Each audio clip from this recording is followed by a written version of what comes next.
નમસ્કાર વિદ્યાર્થી મિત્રો, 10 સ્કૂલ ઓફ સાયન્સની યુટ્યુબ ચેનલ એસએસ સેકન્ડરીમાં આપ સૌનું હાર્દિક સ્વાગત છે. ધોરણ 10 વિષય સામાજિક વિજ્ઞાન. મિત્રો, ગત વિડીયો લેક્ચરમાં આપણે પ્રકરણ 2નો અભ્યાસ કર્યો હતો. આજે આપણે નવા પ્રકરણ સાથે આગળ અભ્યાસ કરીએ. પ્રકરણ 9 વન અને વન્યજીવ સંસાધન. આ પ્રકરણની શરૂઆત કરતા પહેલાં આ પ્રકરણની બોર્ડની પરીક્ષા આધારિત ગુણભાર અને બ્લુપ્રિન્ટનું માળખું જોઈ લઈએ. બોર્ડના માળખા મુજબ આ પ્રકરણમાંથી 4 ગુણના પ્રશ્નો પૂછવામાં આવે છે. જુદા જુદા 3 પ્રશ્નો પૂછાય છે, જેમાં 2 ગુણનો એક ટૂંક જવાબી પ્રશ્ન, 1 ગુણનો એક હેતુલક્ષી પ્રશ્ન તેમજ 1 ગુણ માટે નકશાની એક વિગત પણ પૂછવામાં આવે છે.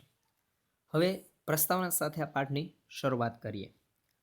માનવ અસ્તિત્વ, પ્રગતિ અને વિકાસ સંસાધનોને આભારી છે. સંસાધન એટલે શું? આપણે પ્રકરણ 8માં જોયું. આ સંસાધનોને કારણે જ સમગ્ર સૃષ્ટિ પર માનવ જીવનનું અસ્તિત્વ, તેની પ્રગતિ અને વિકાસ ટકેલો છે. આદિકાળથી કુદરત પાસેથી વિભિન્ન ચીજો મેળવી આપણે આપણી જરૂરિયાતો પૂર્તિ કરતા આવ્યા છીએ, જેમાં જંગલો અતિ મહત્વનું સંસાધન લેખાય છે. ભૂતકાળથી આપણે અનેક જરૂરિયાતો પૂરી કરવા માટે આપણે સંસાધનો પર આધાર રાખતા આવ્યા છીએ, જેમાં વન સંસાધનો એક મહત્વનું સંસાધન માનવજાત માટે બની રહ્યું છે. જંગલોનો સામાન્ય અર્થ વૃક્ષો, ઝાંખરા કે ઘાસનો સમુચ્ચય એવો થાય છે. કોઈ એક કે અમુક વૃક્ષોને આપણે જંગલ ન કહી શકીએ, પરંતુ જ્યારે વૃક્ષોનો મોટો સમૂહ હોય ત્યારે તેને જંગલ કહે છે. કુદરતી વનસ્પતિમાં એ જ વનસ્પતિને સમાવી શકાય જેનો ઉછેર માનવીની સહાય વિના કુદરતી રીતે થયો હોય, તેને અક્ષત વનસ્પતિ કહે છે. અક્ષત વનસ્પતિ એટલે શું? તો કુદરતી વનસ્પતિને અક્ષત વનસ્પતિ કહે છે, કારણ કે તેનો ઉછેર માનવીની સહાય વગર કુદરતી રીતે જ આપમેળે થયો હોય છે. ભારતમાં આ પ્રકારની વનસ્પતિ હવે માત્ર હિમાલય, સુંદરવન અને થરના રણના દુર્ગમ વિસ્તારોમાં જોવા મળે છે. વર્તમાન સમયમાં માનવીની વધતી માંગને કારણે અક્ષત પ્રકારના જંગલો ભારતમાં ખૂબ જ સીમિત માત્રામાં બચ્યા છે. ઉપરના પેરેગ્રાફમાં 3 પ્રશ્નો યાદ રાખો. જંગલ એટલે શું? સામાન્ય અર્થ. અક્ષત વનસ્પતિ કોને કહેવાય? અને ભારતમાં આજે અક્ષત વનસ્પતિ કયા વિસ્તારોમાં જોવા મળે છે? ત્યારબાદ જોઈએ જંગલોનું વર્ગીકરણ. આ વર્ગીકરણ જુદી જુદી દ્રષ્ટિએ કરવામાં આવે છે. આબોહવાને આધારે જંગલોના પ્રકાર તમે ધોરણ 9માં શીખી ગયા છો. આમ તો જંગલોનું વર્ગીકરણ ઘણી રીતે કરી શકાય. ધોરણ 9માં આબોહવા આધારિત 5 ભાગોમાં જંગલોનું વર્ગીકરણ જોયું, જેમાં 1 ઉષ્ણકટિબંધીય વરસાદી જંગલો, 2 ઉષ્ણકટિબંધીય ખરાબ જંગલો, 3 ઉષ્ણકટિબંધીય કાંટાળા જંગલો, 4 સમશીતોષ્ણકટિબંધીય જંગલો અને ઘાસના મેદાનો, તેમજ 5 ભરતીના જંગલો એટલે કે મેનગ્રુવ જંગલો. અહીં આપણે વહીવટી તથા માલિકી અને વ્યવસ્થાપનની દ્રષ્ટિએ પડતા જંગલોના 3 પ્રકારો જાણીશું. હવે જોઈએ વહીવટી દ્રષ્ટિએ જંગલોના પ્રકાર. મિત્રો, આ પ્રશ્ન માર્ચ 2020 બોર્ડની પરીક્ષામાં 2 ગુણ માટે પૂછવામાં આવ્યો હતો, એટલે ખાસ યાદ રાખજો કે વહીવટી દ્રષ્ટિએ જંગલોના પ્રકાર કેટલા પડે છે અને ક્યાં ક્યાં. 1 અનામત જંગલ. આ પ્રકારના જંગલો સીધા સરકારી તંત્રના નિયંત્રણમાં હોય છે. એમાં લાકડા કાપવા કે વીણવા તથા પશુચરાણ માટે પ્રવેશ કરવાની મનાઈ હોય છે. અનામત જંગલો પર સરકારનું સંપૂર્ણ નિયંત્રણ હોવાથી આ જંગલોમાં લાકડા કાપવા, વીણવા કે પશુચરાણ માટેની સંપૂર્ણ મનાઈ હોય છે. ત્યારબાદ 2 સંરક્ષિત જંગલ. આ પ્રકારના જંગલોની દેખભાળ સરકારી તંત્ર દ્વારા કરાય છે. વૃક્ષોને હાનિ પહોંચાડ્યા સિવાય લાકડા વીણવાની અને પશુચરાણની સ્થાનિક લોકોને છૂટ હોય છે. સંરક્ષિત જંગલોની સંપૂર્ણ દેખભાળ સરકારી તંત્ર કરે છે. આ જંગલોમાં આંશિક છૂટછાટ આપવામાં આવે છે, જેમાં વૃક્ષોને નુકસાન પહોંચાડ્યા વગર લાકડા વીણવા અને પશુ ચરાવવા માટે સ્થાનિક લોકોને છૂટ આપવામાં આવે છે. 3 અવર્ગીકૃત જંગલ. આ પ્રકારના જંગલોનું વર્ગીકરણ હજુ સુધી થયું નથી. અહીં વૃક્ષોના કાપવા તથા પશુચરાણ પર કોઈ પ્રતિબંધ નથી. દેશના જંગલોનો કેટલોક વિસ્તાર વર્ગીકૃત કરવામાં આવ્યો નથી, તેથી આ પ્રકારના જંગલોમાં કોઈ પ્રતિબંધ હોતો નથી. હવે આપણે જોઈએ માલિકી, વહીવટી અને વ્યવસ્થાપન દ્રષ્ટિએ જંગલોના પ્રકાર. ભારતના જંગલોને માલિકી, વહીવટી અને વ્યવસ્થાપન દ્રષ્ટિએ નીચે મુજબ 3 ભાગમાં વહેંચવામાં આવે છે. 1. રાજ્ય માલિકીનું જંગલ. આ પ્રકારના જંગલો પર નિયંત્રણ રાજ્ય કે કેન્દ્ર સરકારનો હોય છે. દેશના મોટાભાગના જંગલના વિસ્તારો આ પ્રકારમાં આવે છે. સમગ્ર દેશના મોટાભાગના જંગલ વિસ્તાર રાજ્ય કે કેન્દ્ર સરકારની માલિકીના નિયંત્રણના જંગલો જોવા મળે છે. 2. સામુદાયિક વન. આ પ્રકારના જંગલો પર સ્થાનિક સ્વરાજ્યની સંસ્થાઓ જેમ કે ગ્રામ પંચાયત, નગરપાલિકા, મહાનગરપાલિકા, જિલ્લા પંચાયતનું નિયંત્રણ હોય છે.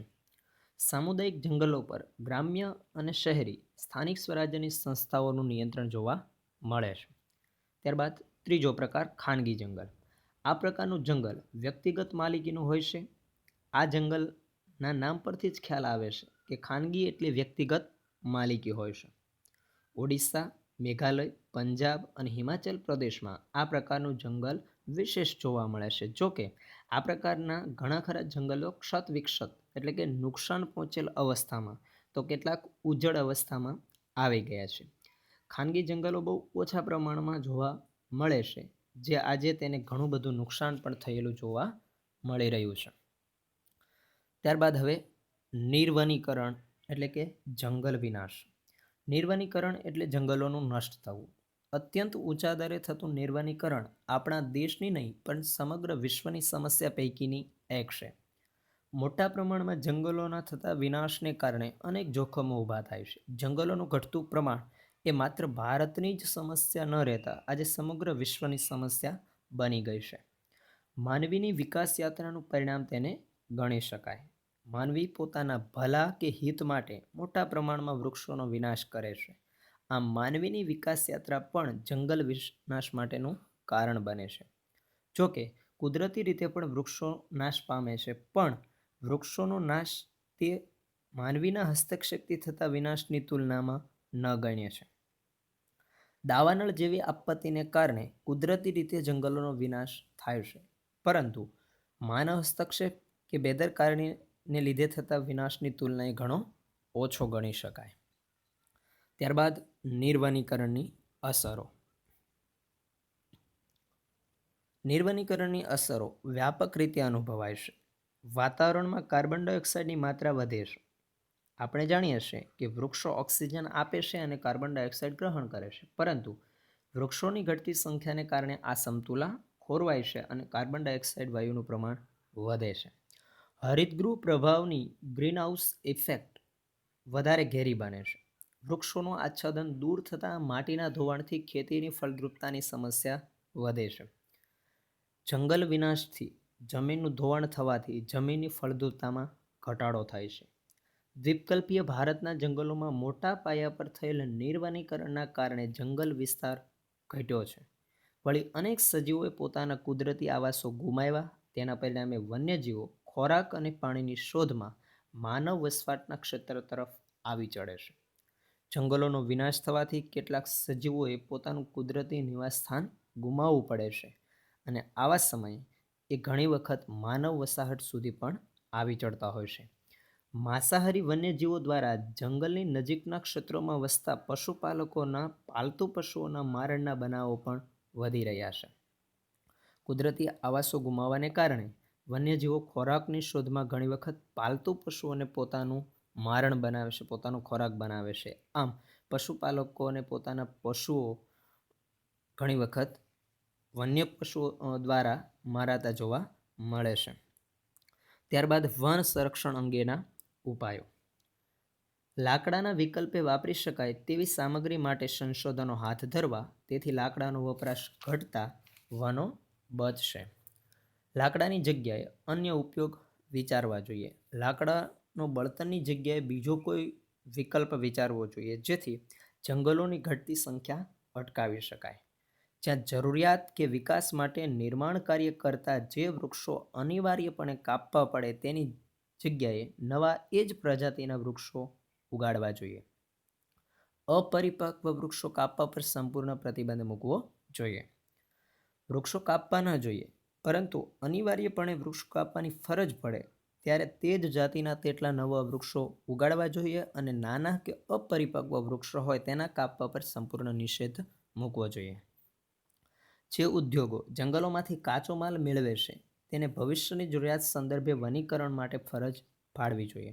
આપણે પ્રકરણ 8માં જોયું કે સંસાધનો કાચા માલ તરીકે ઉપયોગમાં વપરાય છે તેવા ઉદ્યોગોની ભવિષ્યની જરૂરિયાત પૂર્ણ થાય એ માટે ફરજિયાત વનીકરણ કરાવવું જોઈએ. ઇકો ટુરિઝમના વિકાસના નામે જંગલની સ્થિતિ ન જોખમાય તે માટે કડક રીતે નિયમન કરવું જોઈએ. પર્યાવરણીય પ્રવાસન સ્થળોનો વિકાસ થવો જરૂરી છે, પરંતુ તેના લીધે જંગલોને નુકસાન ન થાય તે માટે કડક કાયદા બનાવવા જોઈએ. સ્થાનિક લોકોમાં આ અંગે વ્યાપક જનજાગૃતિ કાર્યક્રમોનું આયોજન કરવું જોઈએ. જંગલ કે જંગલની આસપાસ વસતા સ્થાનિક લોકોમાં વન સંરક્ષણ અંગે માહિતી વધે અને લોકજાગૃતિ આવે તે માટેના કાર્યક્રમો યોજવા જોઈએ, તેમજ તેનાથી તેને માહિતગાર પણ કરવા જોઈએ. ત્યાર પછીનો ઉપાય જોઈએ, શાળા કોલેજોમાં શીખવાતા પાઠ્યક્રમોમાં આ અંગેની વિગતો સમાવવી અને વન સંરક્ષણ વિશેની જરૂરિયાત સમજાવવી. બાળકોમાં નાની વયથી જ વન સંરક્ષણ અંગેની જાગૃતતા વધે તે માટે શાળા કોલેજોના અભ્યાસક્રમોમાં પણ તેના વિશેની વિગતો છે એને સ્થાન આપવું જોઈએ. ત્યારબાદ ઉપાય જોઈએ, ઘાસચારો અને બળતણ માટેની જરૂરિયાત માટે સ્થાનિક વનીકરણ માટે કૃષિ વનીકરણને આયોજનબદ્ધ પ્રોત્સાહક પગલાં ભરી સઘનપણે વિસ્તારવા. પશુપાલકો માટે ઘાસચારો અને બળતણ જેવી જરૂરિયાત માટે મોટા પ્રમાણમાં સામાજિક વનીકરણ અને કૃષિ વનીકરણને મહત્ત્વ આપવું જોઈએ, જેથી સ્થાનિક લોકોની જરૂરિયાતો પણ પૂર્ણ થઈ શકે. ત્યાર પછી બળતણની જરૂરિયાતમાં લાકડાના વપરાશના બદલે સૌર ઉર્જા, કુદરતી વાયુ વગેરે જેવા વિકલ્પો અપનાવવા જોઈએ. ઘટતા જતા જંગલોને ધ્યાનમાં લઈ જંગલોના લાકડાનો ઉપયોગ બળતણ તરીકે ન કરતા તેના વિકલ્પ રૂપે સૌર ઉર્જા કે કુદરતી વાયુનો ઉપયોગ કરવો જોઈએ. ત્યારબાદ વન સંસાધનોનો કરકસરભર્યો ઉપયોગ કરવો. જંગલ સંસાધનો ઉપયોગ કરવા પર કોઈ પાબંદી નથી, પરંતુ જરૂરિયાત પૂરતો જ ઉપયોગ કરવો જોઈએ. કીટકોથી ક્ષતિગ્રસ્ત થયેલા વૃક્ષોને દૂર કરવાથી અન્ય તંદુરસ્ત વૃક્ષોની વિકાસની પ્રક્રિયા ઝડપી બને છે. કોઈપણ રોગ કે કીટકોથી નુકસાન થયેલા વૃક્ષોને દૂર કરવા જોઈએ, જેથી અન્ય તંદુરસ્ત કે નાના વૃક્ષોને બચાવી શકાય. દાવાનળથી જંગલોને ભારે નુકસાન થાય છે, તેના શમન માટે રાષ્ટ્રીય સ્તરે અલાયદું તંત્ર કે દળ ઊભું કરવું. દાવાનળ એટલે જંગલમાં લાગતી આગ. જંગલોમાં આગ બે કારણોસર લાગે છે, એક કુદરતી રીતે અને બીજું માનવ બેદરકારીને કારણે પણ ઘણી વખત જંગલોમાં આગ લાગે છે અને આ જંગલોમાં લાગતી આગને કારણે મોટા પ્રમાણમાં નુકસાન થાય છે. આ આગ ન લાગે તેની તકેદારી રાખવી જોઈએ અને છતાં કોઈ કારણોસર આગ લાગે તો રાષ્ટ્રીય સ્તરે એક અલગથી તંત્ર કે દળ હોવું જોઈએ જે આ આગને સમયસર બુઝાવી શકે. જંગલ ક્ષેત્રોમાં આવેલા ધાર્મિક આસ્થા કેન્દ્રો પર ભરાતા મેળા, યોજાતા ભંડારા કે પરિક્રમા સમયે પરિવહનની સુવિધા વધતા અને પ્રવાસન સુગમ થતાં હજારો યાત્રિકો પહોંચે છે અને તે સમયે થતો કચરાનો યોગ્ય નિકાલ ન થવાથી જંગલ દૂષિત થાય છે. ઘણા એવા યાત્રાધામો છે કે જે જંગલોની મધ્યમાં આવેલા હોય છે. આવા આસ્થા કેન્દ્રો પર યોજાતા વિવિધ મેળાઓ, ભંડારાઓ એટલે કે સામૂહિક જમણવાર કે પરિક્રમા સમયે મોટી સંખ્યામાં યાત્રિકો ત્યાં પહોંચે છે. તે સમયે કચરાનો યોગ્ય રીતે નિકાલ ન થવાથી જંગલો પણ વધારે દૂષિત બને છે. પશુચરણ માટે અલાયદા વિસ્તારો રાખવા જોઈએ. જંગલોને કોઈ હાનિ ન પહોંચે, નુકસાન ન થાય એ માટે પશુચરણ માટે અલગથી વિસ્તાર રાખવો જોઈએ. ત્યાર પછી વૈવિધ્યસભર વન્યજીવન. ભારતમાં આબોહવા અને ભૂપૃષ્ઠની દ્રષ્ટિએ ઘણી વિવિધતા જોવા મળે છે. આ ભૌગોલિક વૈવિધ્યના કારણે જીવજંતુઓ, પશુ પક્ષીઓ અને વનસ્પતિમાં પણ વિવિધતા જોવા મળે છે. આપણે જાણીએ છીએ કે ભારતની આબોહવા ઘણી વિવિધતાવાળી છે અને ભૂપૃષ્ઠની વિવિધતા પણ જોવા મળે છે. એના કારણે ઘણી બધી અન્ય વિશેષતાઓ કે વિવિધતાઓ પણ ભારતમાં જોવા મળે છે. વિશ્વમાં પશુ પક્ષીઓની લગભગ 15 લાખ જેટલી પ્રજાતિઓ છે, તેમાંથી 81,251 જેટલી પ્રજાતિઓ ભારતમાં જોવા મળે છે. મિત્રો, અહીં હેતુલક્ષી પ્રશ્ન માટે યાદ રાખો કે વિશ્વમાં કુલ કેટલી પશુ પક્ષીઓની પ્રજાતિ જોવા મળે છે, તો આશરે 15 લાખ જેટલી પ્રજાતિઓ. એ પૈકી 81,251 જેટલી પ્રજાતિ ભારતમાં પણ જોવા મળે છે. જૈવ વિવિધતાની દ્રષ્ટિએ જોઈએ તો ભારત વિશ્વમાં 12મા સ્થાને છે. ભારતમાં એશિયા, યુરોપ અને આફ્રિકાના ત્રણેય પ્રકારના વન્યજીવો જોવા મળે છે. ભારતમાં એશિયા, યુરોપ અને આફ્રિકા એમ ત્રણેય ખંડોના પ્રાણીઓની વિશેષતાને કારણે જૈવ વિવિધતાની દ્રષ્ટિએ વિશ્વમાં ભારત આજે 12મા ક્રમે છે. આફ્રિકાના જરખ, ચિંકારા એટલે કે એક હરણની પ્રજાતિ છે, યુરોપીય વરુ, જંગલી બકરીઓ અને કાશ્મીરી મૃગ, દક્ષિણ પૂર્વ એશિયાના હાથી, ગિબન એ વાંદરાની એક જાત વગેરે જોવા મળે છે. આફ્રિકાની ઘણી પ્રજાતિઓ ભારતમાં જોવા મળે છે. ભારતમાં જૈવ વિવિધતામાં કાળા રંગના રીંછ, એકશીંગી ભારતીય ગેંડો, હરણ, વિવિધ પ્રકારના સાપ, મુખ્ય પક્ષીઓમાં મોર, ઘોરાડ જે ખાસ કરીને રણક્ષેત્રમાં જોવા મળતું પક્ષી, ત્યારબાદ બાજ, કલકલિયો, સુરખાબ અને સારસ જોવા મળે છે. આમ ભારતમાં અનેક પશુ પક્ષીઓની વિવિધતા જોવા મળે છે. હિમાલયમાં ઊંચાઈ પર જોવા મળતો હિમદીપડો અને ત્યાં જ શીત વનોમાં જોવા મળતું લાલ પાંડા વિશિષ્ટ પ્રાણીઓ છે. હિમાલયના બરફ આચ્છાદિત વિસ્તારોમાં આ બંને પ્રજાતિ, હિમદીપડો અને લાલ પાંડાની પ્રજાતિ બરફના વિસ્તારોમાં જોવા મળે છે. લાલ પાંડા વિશેની વધારે માહિતી અને ચિત્ર પાઠ્યપુસ્તકના પેજ નંબર 69 પર જોઈ શકાય છે, જે આપણે આગળ વિગતે ભણવાના છીએ. દુનિયામાં વર્તમાન સમયમાં ભારત એક એવો દેશ છે કે જેમાં વાઘ અને સિંહ તેમના કુદરતી આવાસમાં વિચરે છે. અહીં યાદ રાખો કે વિશ્વમાં કયો એવો દેશ છે કે જે સિંહ અને વાઘ બંને કુદરતી આવાસમાં વિચરતા જોવા મળે છે? તો ભારત. શિયાળા દરમિયાન રાજસ્થાનમાં કેવલાદેવ રાષ્ટ્રીય ઉદ્યાન, ભરતપુર અને ગુજરાતના નળ સરોવર જેવા જલપ્લાવિત વિસ્તારોમાં અસંખ્ય યાયાવર પક્ષીઓ દૂર દૂરથી શિયાળો ગાળવા માટે આવે છે. ભરતપુર રાષ્ટ્રીય ઉદ્યાન એ પક્ષીઓ માટેનું ઉદ્યાન છે, જે રાજસ્થાનમાં ભરતપુર ખાતે આવેલું છે. ત્યાં આજે 2.5 લાખ કરતાં પણ વધારે પક્ષીઓનું નિવાસસ્થાન છે. તેમજ ગુજરાતના નળ સરોવર ખાતે અસંખ્ય યાયાવર એટલે કે વિદેશી પક્ષીઓ શિયાળો ગાળવા માટે ત્યાં આવે છે. ઓડિશાના સમુદ્ર કિનારાના રેતીના તટે સમુદ્રી કાચબા ઈંડા મૂકવા માટે આવે છે. ભારતીય અજગર અને વિવિધ પ્રકારના સાપ તથા દક્ષિણના ગીચ વર્ષા વનોમાં રાજનાગ પણ જોવા મળે છે. ભારતના દરિયાઈ જીવોની ઘણી બધી વિશેષતા જોવા મળે છે. તેમાં સમુદ્રી કાચબા પણ એક દરિયાઈ પ્રજાતિમાં મુખ્ય પ્રજાતિ છે. તેમજ અજગર અને વિવિધ પ્રકારના સાપની પ્રજાતિ પણ ભારતમાં જોવા મળે છે.